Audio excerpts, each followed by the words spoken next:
Social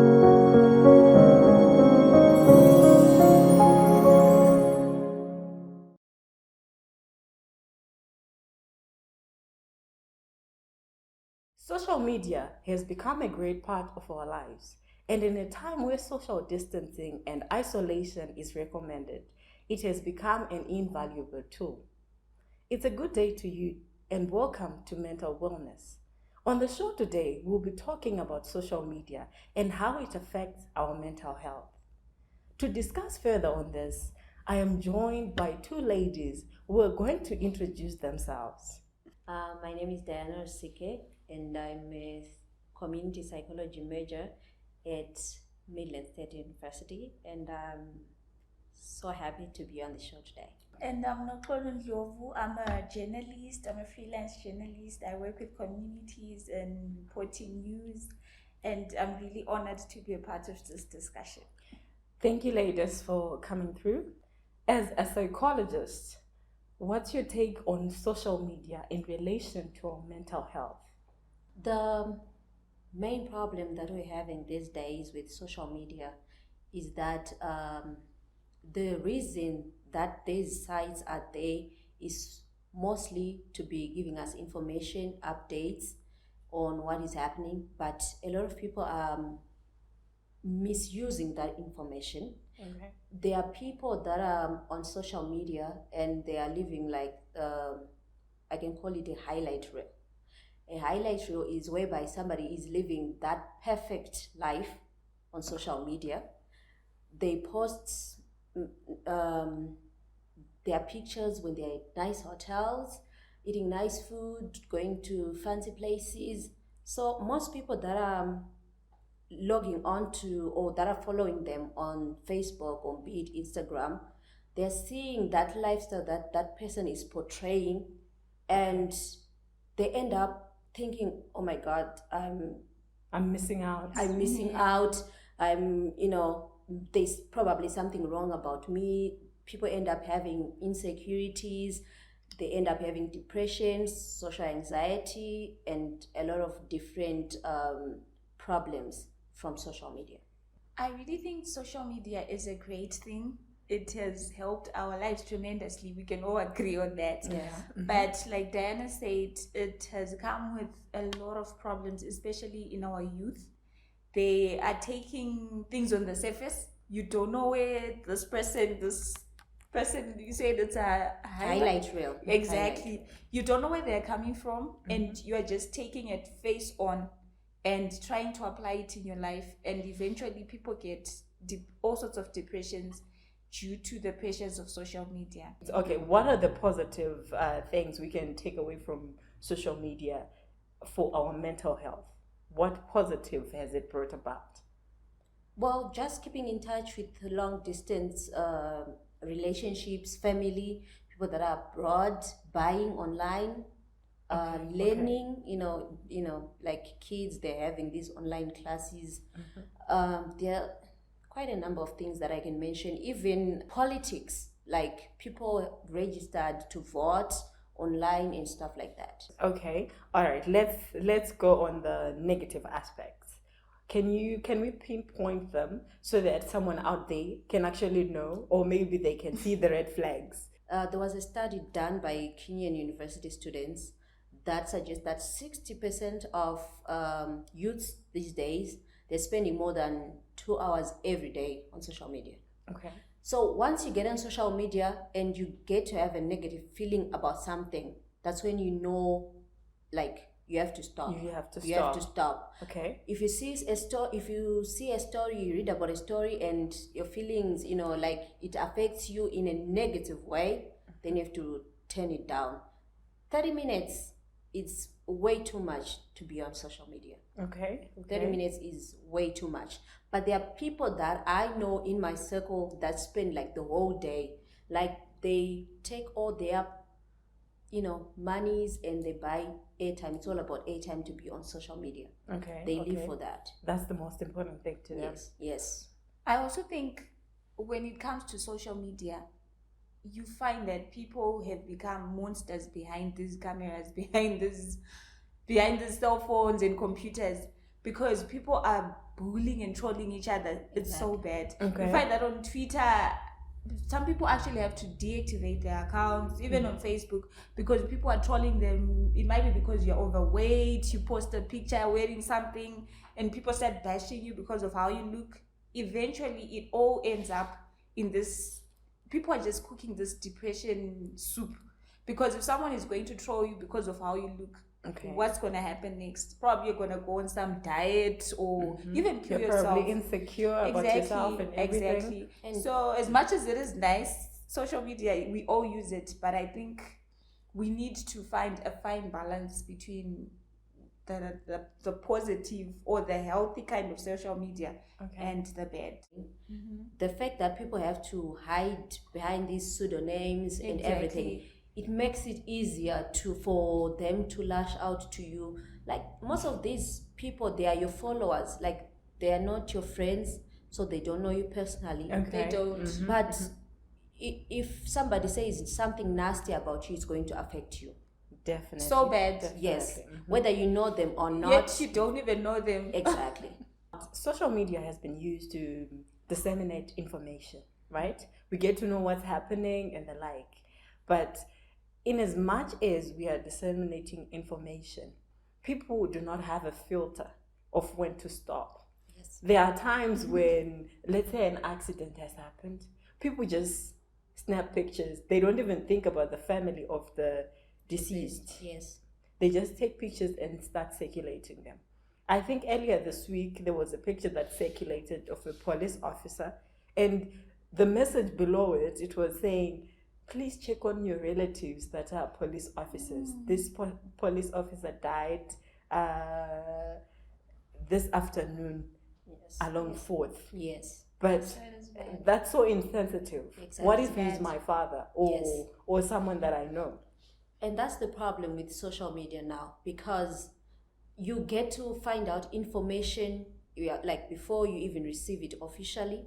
And most of these pictures, you can't get rid of them. They are always going to be on the internet.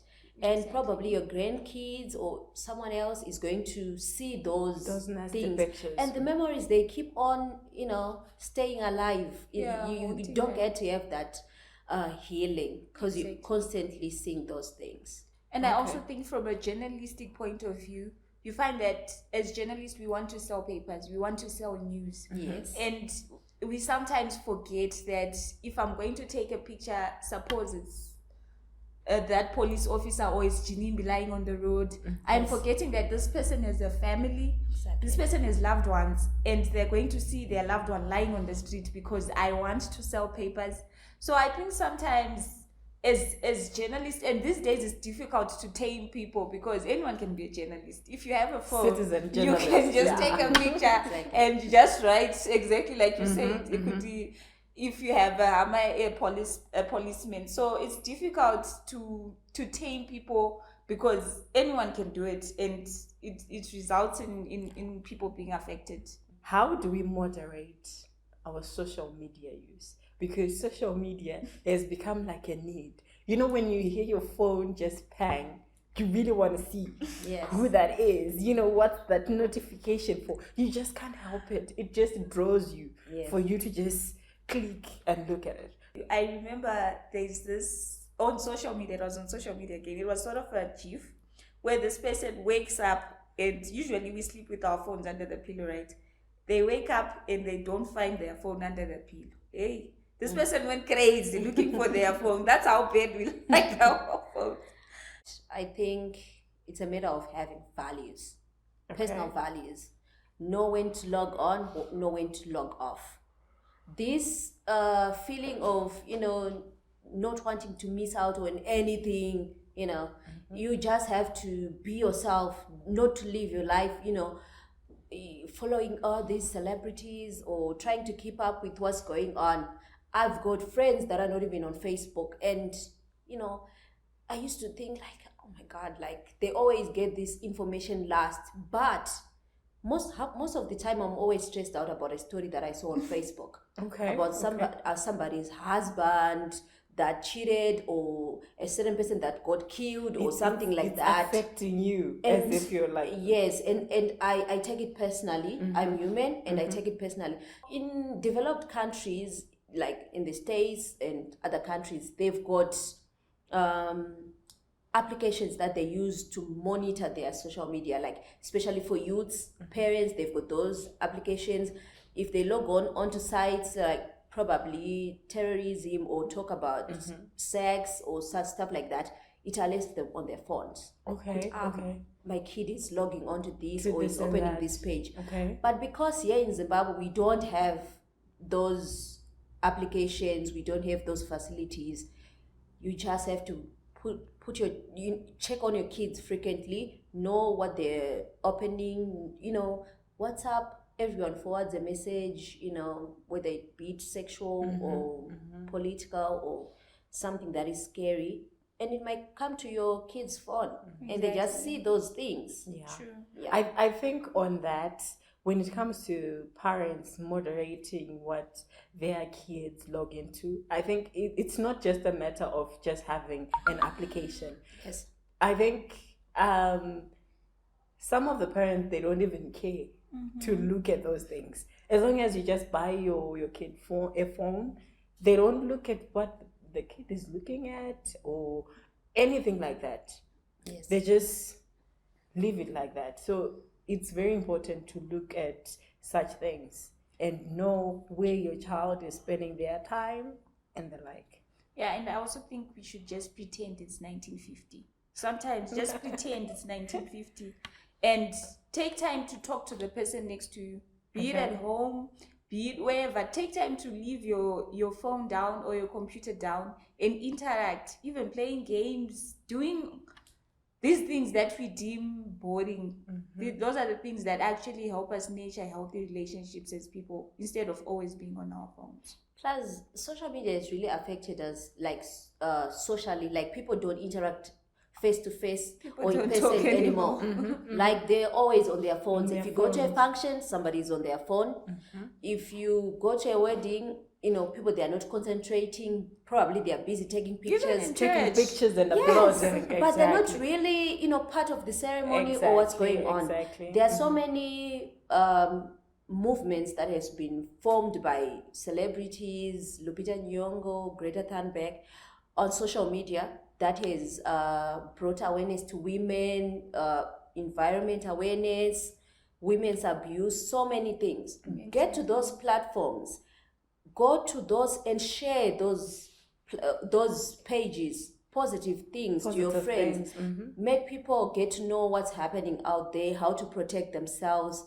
But people, they just want to be part of the social currency, likes, loves, sharing, Exactly. comments. Exactly. I have people who post a picture, they get maybe 10 likes, they delete it. They even take get another one, stressed. and it gets maybe 500 likes, and It's the one. now they're happy. They feel because like you need gratification from a stranger, somebody even that doesn't know you. it's Okay. So that just brings us to inadequacy of our lives, the way the people around us, whatever we have, because we want likes from people we don't even know. Exactly. We may never even meet in our lives.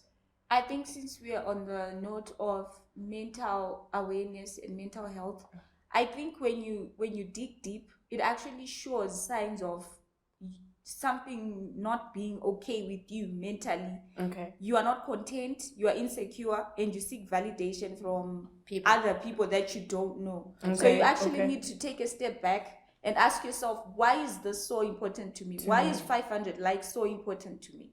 And I think if you dig deep, you actually find hidden things behind that kind of behavior. You have to think about what's driving your social media use. Why are you even logging on? Because I, for one, at some point, was that type of person who wanted likes and comments. You'd be worried, why are people not even liking? Is there something wrong with my picture? There's something wrong. You would actually check and zoom it out and the like. So we should learn to moderate our social media use. And for parents, they should be able to check on their kids, whatever they are looking at, because there is cyberbullying that may lead to stress and other things. It is known that if you actually talk to someone face to face, it reduces anxiety and stress. There's that sense of relief. Exactly. Yes. So it's very important for us Nothing to be beats a good conversation. you see, even if you're just talking about nothing in particular, but the fact that you're just interacting. Yeah. There is a program, it's called the Friendship Bench, Okay. right? You go out there and you talk to professionals, counselors, just talking to mature ladies, trained professionals, and you tell them about your problems. The Ministry of Health also is, like now we getting to that level where psychology is being accepted slowly in Zimbabwe. So they are asking anyone who is, starting an organization or a project or anything to do with mental health to go and register with them. And there's so many notable people in Zimbabwe right now who making big strides with mental health awareness. There's so many people who are trying to fight against mental health. Mental health is real, and the bad thing is that most people in Zimbabwe, they don't know that they've got mental health problem. No, Okay. They They don't don't know acknowledge they've that. got mental health problems. But mental health actually, it grows into depression until you need like professional help. Okay. I think it stems from our culture as, should I say, Black people as a whole. We don't want to be in touch with our feelings. Someone will try to brush things under the carpet. Certain things that happened, maybe Tichikura, they're just hushed. And Yes. people don't acknowledge that sometimes you are not fine mentally. It's something that's weird. Even going to see a shrink or a psychologist to do They'll something tell you that you're really somebody, but it's actually needed, because that's why some people are driven to suicide. Exactly. Things that can be fixed. I remember I wrote an article about Double HP. Yes. When he supposedly committed suicide. You find that the guy had problems. He had mental issues for a very long time. Yes. But he didn't acknowledge them, and as a man as well, it was difficult for him to be in touch with his feelings, and eventually he died a very premature death, I should say. Now, as we are talking about mental health, it's around us. Maybe it's even affecting you personally. You just have to take a step back and think for a moment and ask yourself, are you okay? If you're not, it's okay to talk to someone. It's okay to call a friend and just tell them, I'm not feeling well, I'm not okay. Recently, someone just sent me a text on social media, and they're like, I'm not okay. What's wrong? But what I liked the most was the fact that she managed to use social media in a to positive get help. way. In a positive way, Exactly. at least. And after just, when I asked her if you're okay and the like, after talking to her, she was just like, I feel better. But I didn't have any solution to the problem she was having. But she just felt better after talking about it. So it will go a long way. Social media is there to help us, not for it to control us and become a slave to your phone. Exactly. We don't want that. Because the moment you're a slave to your phone, you've got anxiety, you've got stress, you've got social disorders, you get every kind of thing. And you're also broke, because imagine the data you're putting into that. As a psychologist, what would you want to leave for people out there? Be yourself, have self-value, self-love. Don't just do things for the sake of, everyone is doing it. Just be unique. Live your life, spend time with family, with friends, and, just know when to log on and log off. As a journalist, I would just like to say, we all love news. News is life. Juicy news. We all want the trendy bit, but you should also take a step back and do other things that you love. try to find yourself, like Diana said. Try to maybe take a walk around your house, maybe pick flowers, maybe if you have kids, take them for ice cream. Do the little things, because those are the things that count. When you chase news, when you chase stories, eventually it will mess with you in a way. I remember last week when Jilimbi lost his life, I think I can count up to 15 people. They were like, this is affecting me. How do people die like this? But they did not stop. They kept taking in more information. I think I would be one of those person. You know, whenever I saw fire burning, You were I would thinking think about of people who got burnt to ashes. I know. That's just the thought that was running in my head. It was really bad, but it could also be avoided by just taking a step back and be like, Jandanzwa Shakwa. And we'll see a phone pass. But no. So I think news is nice, but also take time to be yourself, be around the people that you love, because life is also short. So I think that's my take on this subject. Okay. And also seek help when you need it. Well, thank you so much, ladies, for coming. And as you have heard for yourself, social media is a very useful tool in our day-to-day lives. We use it for work, school, interacting with friends and family. But if left unchecked, it may cause you to have mental health problems.